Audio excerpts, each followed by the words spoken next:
예수님은 회개의 세례를 전파하는 요한에게 나아가 세례를 받았습니다. 세례를 통해 성령의 충만함을 입으시고 본격적으로 공생의 사역을 시작하셨습니다. 세례는 죄인들이 회개의 표식으로 받는 것입니다. 그런데 죄가 없으신 예수님께서 세례를 받으셨습니다.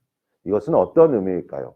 이는 죄인의 구속주가 되시기 위해 주님이 종의 형체를 입어 우리와 똑같은 입장으로 낮아지셨음을 확증하기 위해서입니다.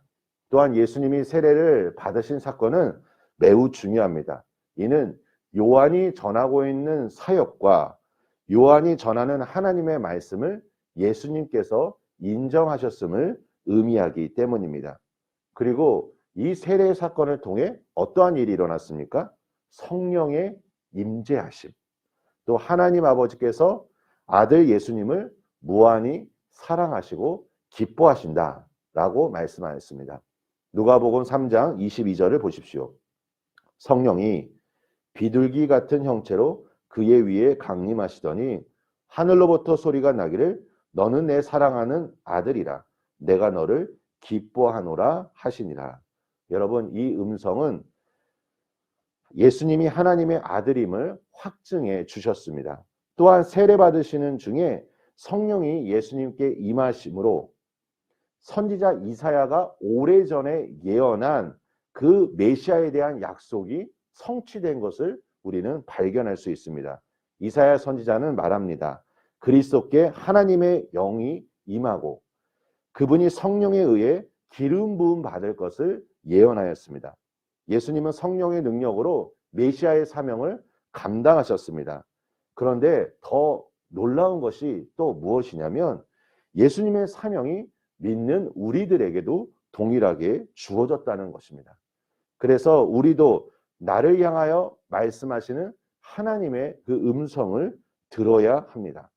바울이 바라본 세례는 그리스도를 옷 입는 것이면서 동시에 성령을 떠나서는 아무것도 할 수 없음을 우리에게 말하고 있습니다.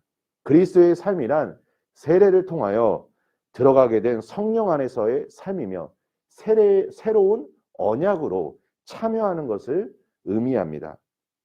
우리가 다른 복음서와 달리 오늘 본문에서 발견할 수 있는 예수님의 모습이 나옵니다. 21절 말씀입니다.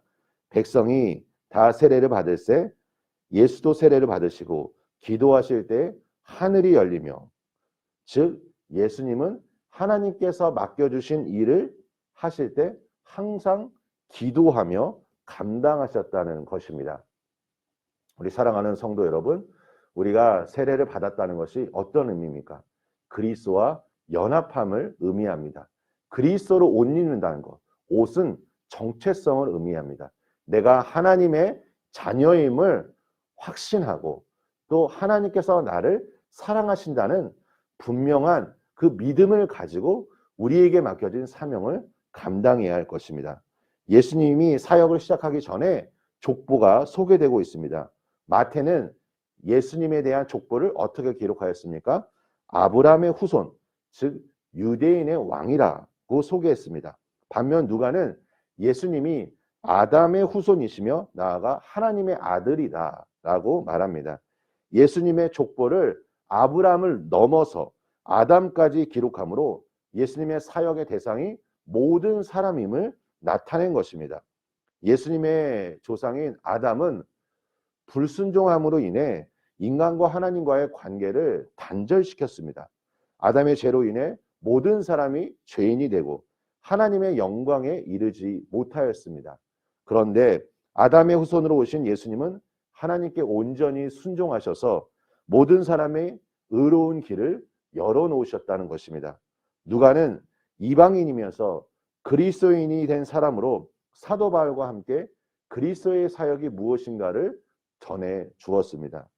예수님은 메시아이자 구원자이시며 또 그것은 우리에게 역사적 사실임을 분명히 말해주고 있습니다. 하나님이 말씀해 주신 이 놀라운 사실을 오늘 우리가 읽을 때 우리 안에 보다 더 확신 있는 그 믿음이 하나님 안에서 부어지기를 소망합니다.